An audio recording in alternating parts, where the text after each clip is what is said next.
Assalamualaikum warahmatullahi wabarakatuh. Yang terhormat dosen penguji uji kinerja PPG Kementerian Agama Mata Pelajaran Umum tahun 2025. Perkenalkan, nama saya Ahmad Said Akbar, nomor induk mahasiswa RT A2G 8 25198. Pada pagi hari ini, Selasa 26 Agustus 2025, saya akan melakukan uji kinerja pada fase F kelas 12A di MAN 1 Muara Jambi. Materi ajar mengkritisi informasi tokoh.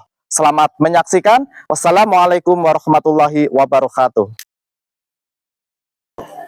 Assalamualaikum warahmatullahi wabarakatuh. Waalaikumsalam warahmatullahi wabarakatuh. Terima kasih sudah hadir hari ini. Kita akan melaksanakan pembelajaran bahasa Indonesia.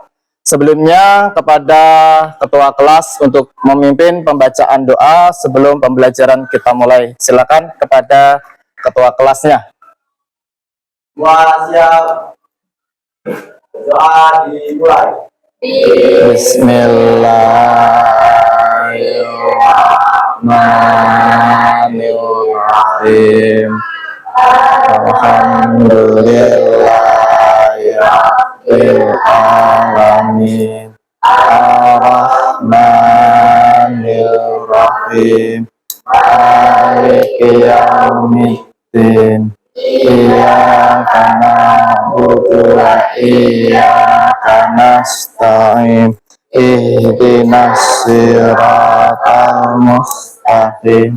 Siratal ladzina an'amta 'alaihim ghairil maghdubi 'alaihim waladdallin. Amin. Raditu billahi rabban wa bil islami dinan wa bi Muhammadin nabiyyan wa rasulah. Rabbi zidna ilma warzuqna fahma. Amin ya rabbal alamin. Salam. Assalamualaikum warahmatullahi wabarakatuh. Waalaikumsalam warahmatullahi wabarakatuh. Baik, sehat semuanya. Sudah bersih belajarnya, bukunya juga sudah disiapin, berarti sudah siap untuk belajar ya. Mas Wahyudi besok pakai pecinya, jangan lupa ya. Kemudian yang melaksanakan piket juga jangan lupa untuk melaksanakan piketnya. Baik, sebelum kita laksanakan pembelajaran, Bapak cek untuk kehadirannya. Bahwa kesuksesan itu diraih perlu pengorbanan, tidak ada kesuksesan tanpa perjuangan. Jadi itu adalah kata-kata dari Bapak yang Bapak panggil. Kalau memiliki kata-kata motivasi atau untuk memberikan semangat pada kegiatan belajar, silakan disampaikan. Jika tidak ada, ya tidak apa-apa. Yang pertama, Ahmad Wahyudi. Ada kata-kata? Ya, silakan langsung dibaca. Aku mampu belajar dari kesalahan dan bangkit lebih kuat. Oke. Kemudian, Caida. Kata-katanya? Oke. Lanjut, Zaki Nibras. Oke. Jadi mantap kata-kata motivasinya, mudah-mudahan bisa membakar semangat kalian untuk pembelajaran hari ini. Sebagai bentuk nasionalisme, kebetulan pada bulan ini masih bulan Agustus, kita untuk menyanyikan lagu 17 Agustus. Ini ada instrumennya.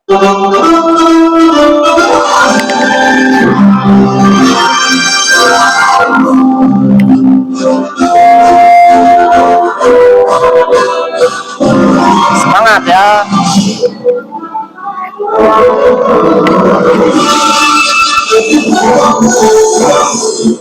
Agustus. Oke, terima kasih untuk semuanya.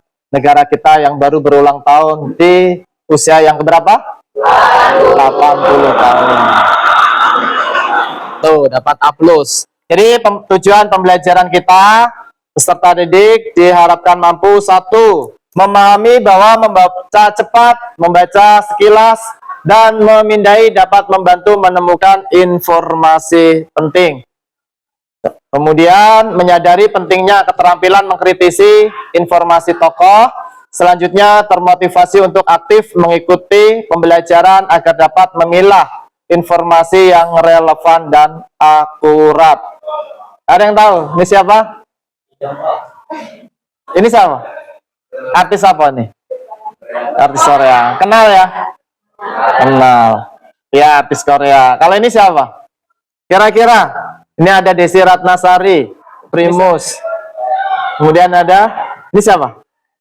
Deddy Yusuf. Ini vokalisnya Dewa. Once. Ini siapa? Ah, bagus. Ini adalah kumpulan dari legislatif dari artis. Kemudian yang ini calon-calon orang sukses. Iya. Lanjut, ini siapa?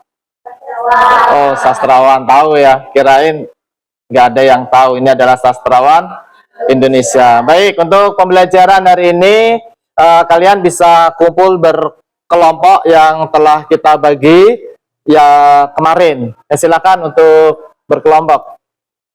Infokusnya mengganggu tak? Diangkat mejanya ya.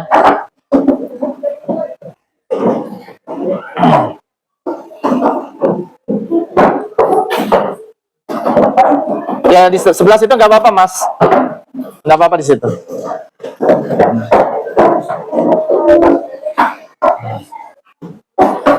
Jadi ini yang saya geser nggak apa-apa. Di sini.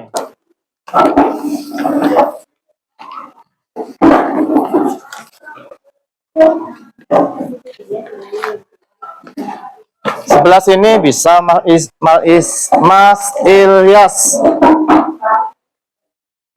Kita masuk ke pembelajaran inti kita. Sebelumnya kita belajar nantinya harus dilaksanakan, dikerjakan dengan jujur. Kemudian kalian juga harus kreatif menggunakan pemikiran sendiri. Jangan mencontek temannya, karena itu tindakan yang tidak terpuji. Kemudian kalau ada teman yang salah, itu hal yang wajar, namanya juga diskusi. Berbagai macam pikiran yang ada di dalam kalian, karena sesungguhnya kita itu memang dalam kerugian. Dalam surat Al-As, Bismillahirrahmanirrahim, wal asrinal insana lafi khusri illal ladina amanu wa amilus solihati wa tawasaw bil haq wa tawasaw bis sabar. Jadi sesungguhnya manusia itu dalam kerugian kecuali orang-orang yang saling mengingatkan dalam kebenaran dan dalam kesabaran. Jadi kita di sini akan diskusi, kalau ada temannya yang salah kita saling mengingatkan, karena seyogianya manusia itu tidak luput dari kesalahan. Supaya tidak masuk ke lubang yang sama atau kesalahan yang sama, maka kita bisa memperbaiki. Tadi ada teman kalian yang bilang atau kata motivasinya berusaha untuk selalu yang terbaik. Yang bukan dalam hal yang keburukan. Jadi tujuan pembelajaran pada materi kali ini yaitu mengkritisi informasi tentang tokoh. Tokoh yang akan kita kritisi adalah tokoh sastrawan. Jadi menemukan informasi penting dari tokoh sastrawan, mengidentifikasi kebenaran data, dan menyampaikan pendapat dengan bahasa yang santun. Adab itu lebih tinggi daripada ilmu. Ya, ini tokoh-tokoh sastrawan yang akan kita pelajari.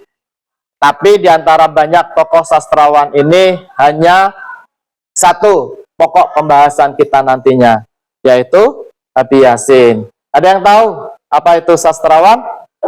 Oke, Jannah, apa Jannah? Izin menjawab, Pak. Ya. Sastrawan adalah orang yang menciptakan karya sastra seperti puisi, cerpen, novel, drama, atau esai sastra dengan tujuan untuk menyampaikan gagasan, perasaan. Oke, bagus ya. Jadi itu adalah sastrawan, orang yang menciptakan karya sastra seperti puisi, cerpen, novel, drama, dan esai sastra dengan tujuan menyampaikan gagasan, perasaan, dan pandangannya melalui bahasa yang indah dan bermakna karya sastra. Jadi kita hari ini larinya ke sastra. Pelajaran kita adalah bahasa dan sastra Indonesia.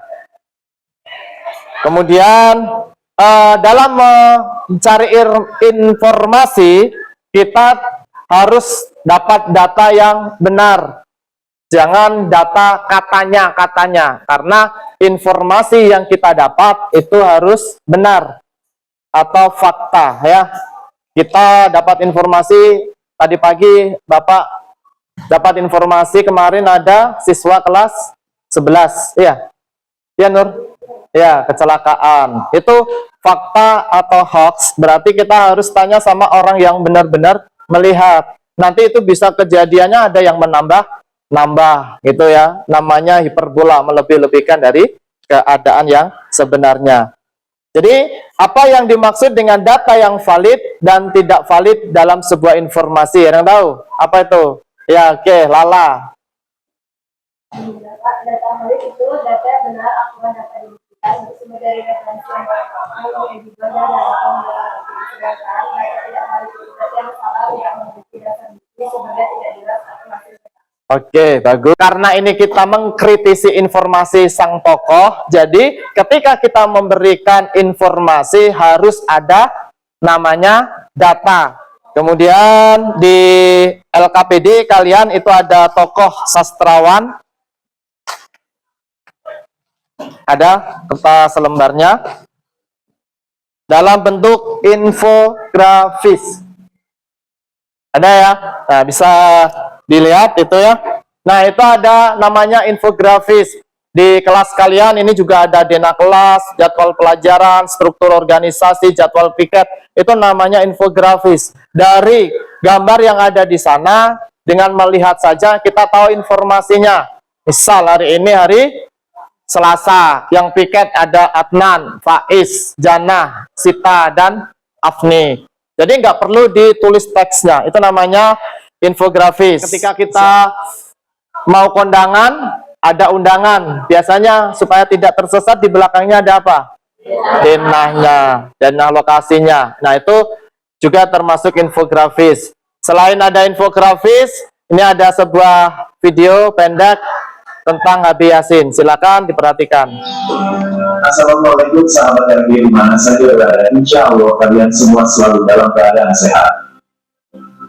Pada kesempatan ini kami akan memperkenalkan tokoh asal Gorontalo. Beliau adalah sastrawan yang mumpuni. Beliau adalah Bapak Habib Yasin. Hans Bagoy Yasin atau dikenal Habib Yasin adalah seorang pengarang dan kritikus sastra kebangsaan Indonesia. Dia disebut-sebut sebagai referensi bagi pelajaran bahasa dan sastra Indonesia, baik di pendidikan SD, SMP, SMA, bahkan hingga. Jadi dari infografis, kemudian dari materi yang Bapak dari PowerPoint video tersebut mengisi di jawabannya. Waktunya 2 menit. Ada 5 pertanyaan, silakan saling memberikan informasi sama temannya, gotong royong yang aktif. Kelompok 1, di mana Habib Yasin wafat dan dalam usia berapa tahun? Apa profesi utama Habib Yasin? Siap. Oke. Pengarang, penyunting, cendekiawan, muslim, dan kritikus sastra. Kelompok 3, hal yang kalian akan laksanakan bersama tim kelompok kalian adalah berdiskusi. Diskusi mengerjakan LKPD yuk, katanya ya.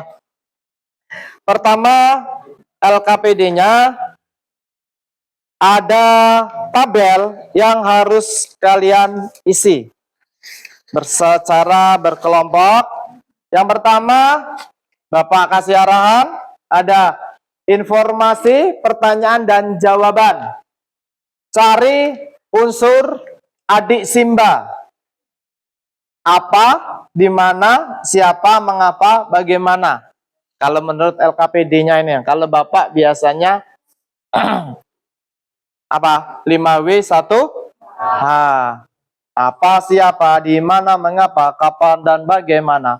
Jadi untuk mencari informasinya, kalian cari pertanyaan apa sesuai dengan tabel, kemudian cari jawabannya satu saja setiap kelompok, ya. Oke.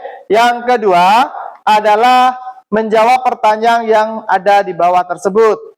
Jawablah pertanyaan berikut berdasarkan informasi yang telah kalian baca. Apa hubungan Nabi Yasin dan Khairil Anwar? Silakan diisi. Dan LKPD yang ketiga adalah informasi tentang Habib Yasin. Nanti setiap kelompok akan mempresentasikan ke depan. Di sini ada kertas buram, ada yang disebut kertas plano. Kalian kreativitas untuk menulis di sini, ya. Ada 3 spidol yang bisa kalian gunakan. Sekiranya tulisan tersebut nanti bisa terbaca sampai belakang. Nanti mau modelnya potret aja ya, seperti ini. Ya, langsung aja pertanyaannya, nggak pakai tabel nggak apa-apa. Misalnya apa? Ya, pertanyaannya apa? Terus pertanyaannya apa? Ya, apa nama lain dari Habib Yasin? Misal gitu ya. Langsung ada jawabannya. Pertanyaannya bisa menggunakan spidol hitam, merah, biru, kreativitas kalian. Ya, silakan dibagi. Kemudian yang ini ada kertas yang kedua dan kertas yang ketiga. Bisa dipahami ya? Bapak beri waktu 1 LKPD 5 menit, berarti sekitar jam 9 sudah selesai. Nanti dikumpul, yang kertas planonya akan dipresentasikan.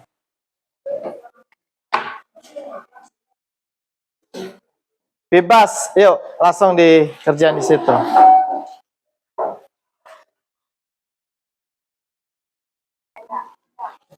Ini bagi aja nggak apa-apa. Ini apa ya?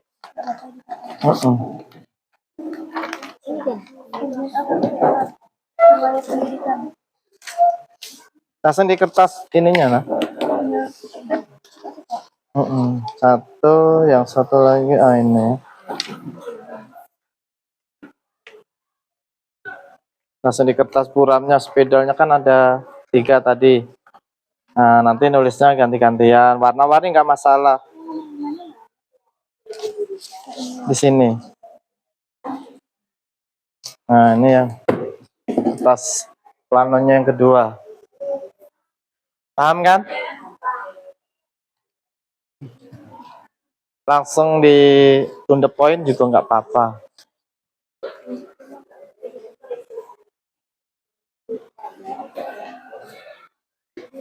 Dibagi tugasnya ya, nggak apa-apa. Ini dibagi dulu, nggak apa-apa.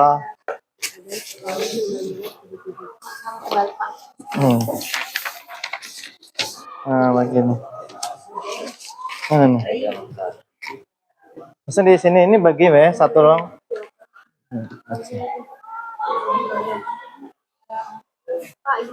Ya boleh. Mana ini bagi aja biar kerja semuanya.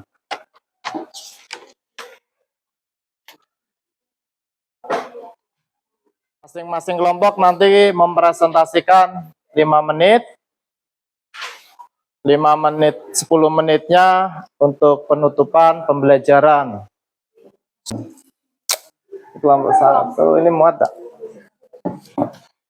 Ini kelompok 1. Kelompok 1. Sini kelompok 2. Ini, ambil itu.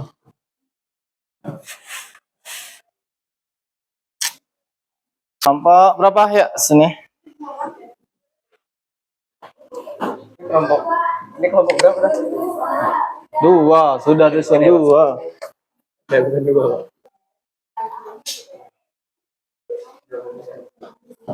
Ya, ada kelompok 1 mewakili siapa? Mbak Jana ya. Kelompok 2?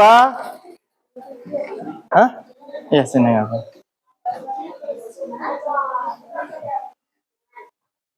Yuk, boleh Zaki atau siapa? Sinta. Perwakilan kelompok 3 dan 4 minta tolong ke depan. Jasin mendirikan Yayasan Dokumentasi Sastra yang terkenal itu, yaitu Yayasan Dokumentasi Sastra Habib Jasin didirikan di Jakarta. Mengapa? Mengapa Habib Jasin memilih mendokumentasikan karya sastra? Karena ia percaya dokumentasi adalah alat untuk memperpanjang, memperdalam, dan memperluas ingatan. Oke, bagus. Kapan minat Habib Jasin terhadap dokumentasi mulai tumbuh? Minatnya mulai tumbuh sejak akhir tahun 1920-an saat usianya sekitar 10 tahun ketika bersekolah di HIS Balikpapan. Bagaimana cara Habib Jasin mendokumentasikan karya sastra? Habib Jasin mengumpulkan berbagai dokumentasi seperti tulisan pengarang koran, pembicaraan orang tentang karya mereka, riwayat hidup, dan latar belakang kesusastraan. Oke, terima kasih. Dan nggak apa-apa kalau belum ditulis semuanya, Mbak. Jawabannya kan sudah ada di situ. Langsung aja dibaca, Mbak. Apa yang dilakukan Habib Jasin untuk merawat sastra Indonesia?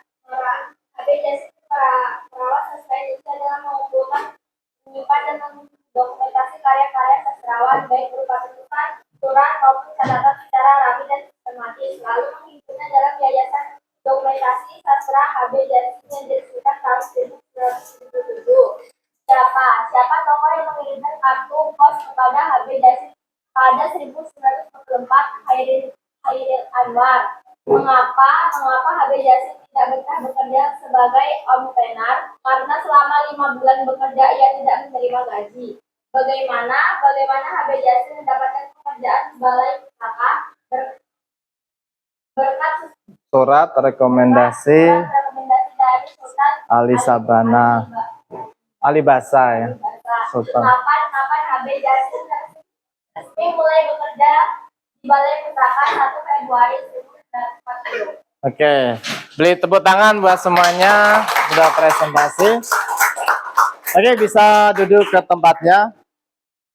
Untuk LKPD-nya dikumpul ya, LKPD-nya hari ini kita cukup ya. Jadi sebelum Bapak menutup nih, kita merefleksikan diri atas apa yang ada pembelajaran pada siang hari ini, refleksi kita. Kemudian ini ada pertanyaan, bagaimana menurut kalian paling sulit pada pembelajaran? Ini ada, silakan coba diisi masing-masing kelompoknya sebagai bentuk refleksi. Masih bawa ini kan? Ada ya refleksinya. Ya, di belakang masih ya. Kita akan merefleksikan. Pertama, kelompok 1, bagian mana yang menurutmu paling sulit dari pembelajaran? Bagian memahami yang panjang dengan waktu yang terbatas. Oke, teksnya panjang sementara waktunya terbatas, makanya Mengedit informasi dengan menggunakan alasan logis. oke, kelompok 4. Mengingat detail tanggal, tempat, dan nama tokoh. Oke, untuk faktanya kita susah untuk menghafal ya. Kemudian yang kedua, apa yang akan kamu lakukan untuk memperbaiki hasil belajarmu? Ini ada yang salah tadi, Ali Basa. Harusnya Ali Sahbana, Ali Basa. Berarti kan ini kita bisa merefleksikan diri. Iya, makanya butuh kelompok 2 dulu. Apa yang kamu lakukan? Ya, Juli mewakili. Oke, mencatat poin penting. Kelompok 3.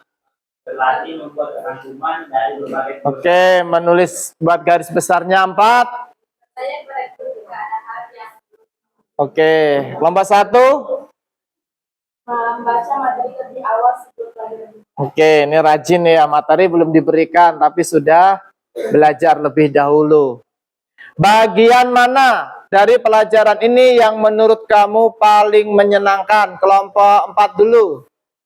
Menemukan fakta-fakta unik yang jarang diketahui. Oke, menemukan fakta. Kelompok 3. Presentasi hasil analisis di depan kelas. Oke. Kelompok 2. Diskusi kelompok untuk membandingkan informasi. Oke, kelompok 1. Oke. Nah, jadi pembelajaran kesimpulan pada pembelajaran hari ini, 1, informasi tentang tokoh harus dicek kebenarannya atau faktanya dari beberapa sumber, tidak hanya satu sumber ya. Jadi kita benar apa enggak informasinya tersebut. Yang kedua, harus kritis, teliti. Kritis itu benar apa enggak, kepo ya. Kemudian teliti. Sebelum kita menyampaikan, kita harus teliti, benar enggak ini. Jadi berita yang kita sampaikan harus benar-benar terpercaya. Objektif, tidak menambah-nambahkan, harus sesuai dengan keadaan. Dalam memahami informasi tentang tokoh ini, enggak harus tokoh, tetapi segala sesuatu, apa informasi tentang madrasah kita, tentang teman kita, baik buruknya, kita harus mencari informasi kebenaran ya. Jangan sampai kita hanya mendapat informasi sebagian tetapi kita memberikan informasi menambah-nambahkan dengan peristiwa yang lalu. Itu jangan sampai terjadi. Jadi kita harus objektif. Itu ya. Demikian pembelajaran pada hari ini. Kemudian ada yang mau ditanya? Pas ya, kalau enggak Bapak akhiri Yusuminten keloloten susur cekap semonten kula ngajar. Billahi taufik wal hidayah. Assalamualaikum warahmatullahi wabarakatuh.